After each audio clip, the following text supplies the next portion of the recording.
And Penny Wong also used a speech in London to implore Britain to come to terms with its colonial past. Ms Wong's comments come as Australian and UK officials try to improve relations with Pacific nations amid the rising influence of China in the region. So, what does this call really mean? Joining me live is Dr. Graeme Smith with ANU's Department of Pacific Affairs. He's written widely on China and its positioning in the Indo-Pacific. Thanks very much for your time. I guess just starting with this, the short version, it's a long history, but what's Penny Wong saying here Britain needs to better come to terms with or better confront?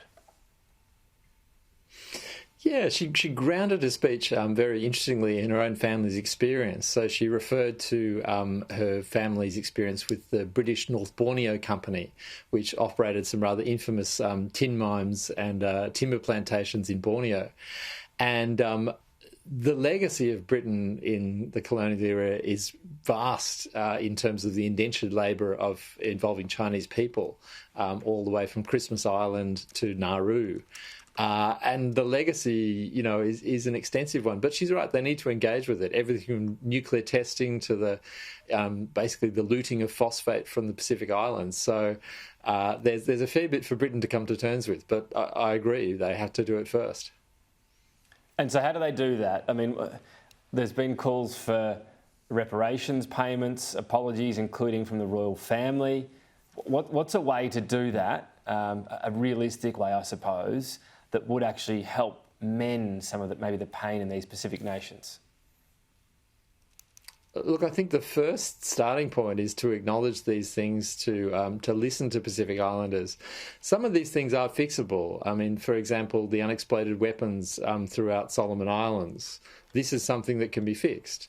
The legacy of nuclear testing, obviously, that's going to take a lot longer to be repaired. But certainly, reparations are something that could be considered, and discussion started on this. And it's not just Britain. Obviously, Australia has its own legacies, and the US certainly has its share of legacies in the region through nuclear testing and other activities. So yeah, it doesn't just apply to Britain; it also applies to us. When Penny Wong's warning of the need to do this, in the modern day, we, Australia, the UK, I'm sure as well, consider ourselves, open democracies, good for the region, better to embrace than China. But from the view of Pacific nations, how much is our legacy sort of weighing us down compared to China? Yeah, and it's one of those things China hasn't really fully taken advantage of, I think, possibly because their foreign ministry hasn't dipped into the history books sufficiently to see how they could be exploiting this. But they're certainly starting to become aware of it and are highlighting, for example, Australia's acts as a coloniser in Papua New Guinea. But also peppered throughout Penny Wong's speech was some very interesting language around we won't force Pacific nations to choose. And basically, we'll present an example, present what's on offer, but we're not going to force you to choose. And I think that sort of language will be welcomed. Is it surprising how public this advice was from Penny Wong? Because, you're saying, yes, this needs to happen, but it's pretty rare for it to be sort of pointed out in a speech like this. What did you make of that?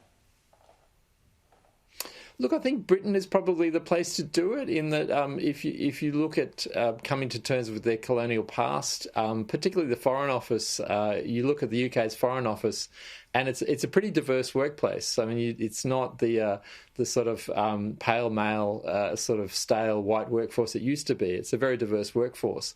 So Britain itself has already started to undertake these steps. The conversations with the US might be a little bit trickier, but again, they also need to happen.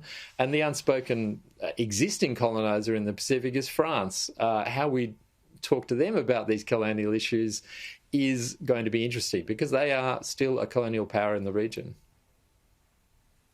It's an interesting speech. We'll see what comes of it and reaction from the UK. But Dr. Graeme Smith, thanks for your time today.